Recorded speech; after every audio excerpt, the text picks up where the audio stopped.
Class room میں بھری ہوئی نشستوں کے درمیان ایک ڈاکٹر صاحب آئے۔ وہ ایک پی ایچ ڈی کے ڈاکٹر تھے اور اپنا تھیسس کمپلیٹ کرنے کے لیے اس کلاس روم میں آئے تھے۔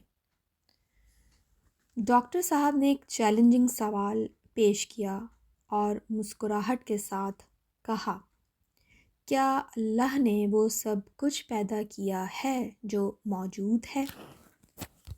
اس بھری ہوئی کلاس میں سے ایک طالب علم نے اعتماد سے جواب دیا، ہاں اس نے کیا، ہر چیز۔ ڈاکٹر نے خوشی کے ساتھ کہا، تو پھر اللہ نے شر بھی پیدا کیا ہے؟ کیا نہیں؟ کیونکہ شیطان بھی موجود ہے۔ ڈاکٹر صاحب کے اس سوال پر کلاس میں ایک لمحے کی خاموشی چھا گئی، کیونکہ وہ طالب علم جس نے جواب دیا تھا اس کے پاس اس سوال کا کوئی جواب نہیں تھا۔ لیکن اچانک ایک اور طالب علم نے اعتماد کے ساتھ ہاتھ اٹھایا اور کہا، کیا میں سوال پوچھ سکتا ہوں ڈاکٹر صاحب؟ ڈاکٹر صاحب نے کہا، بالکل پوچھیے۔ اس طالب علم نے کہا، کیا سردی موجود ہے؟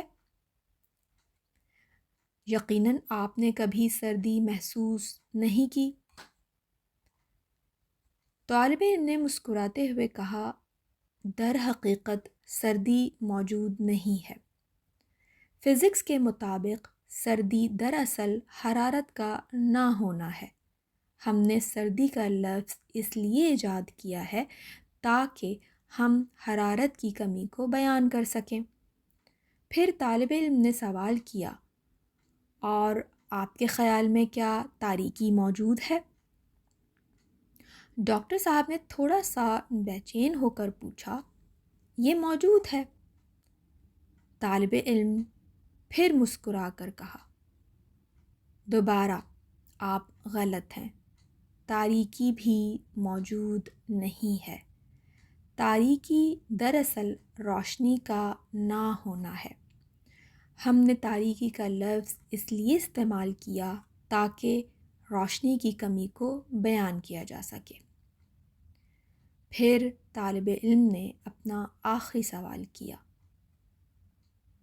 اور شر؟ ڈاکٹر صاحب، کیا شر موجود ہے؟ ڈاکٹر کو جواب دینے میں مشکل پیش آئی، تو طالب علم نے کہا، چلیں اس سوال کا جواب بھی میں ہی دے دیتا ہوں۔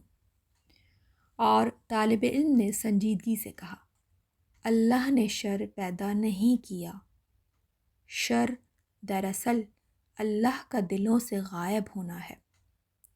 محبت انسانیت اور ایمان کا فقدان ہے۔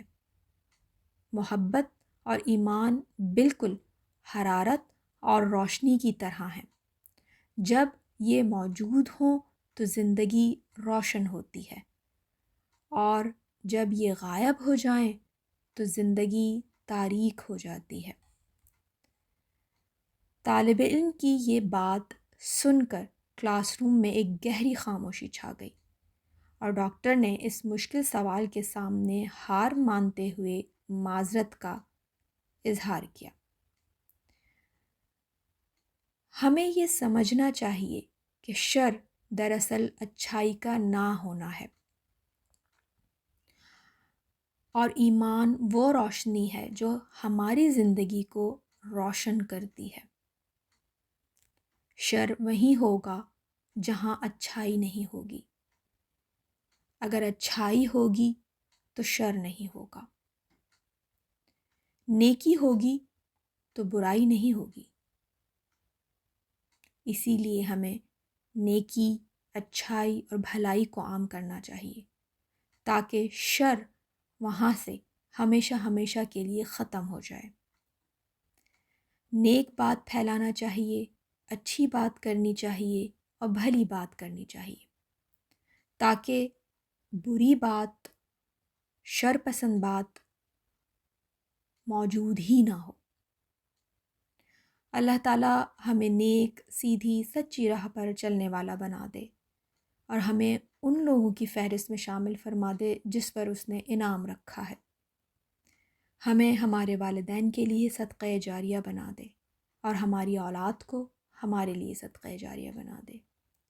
آمین ثم آمین یا رب العالمین۔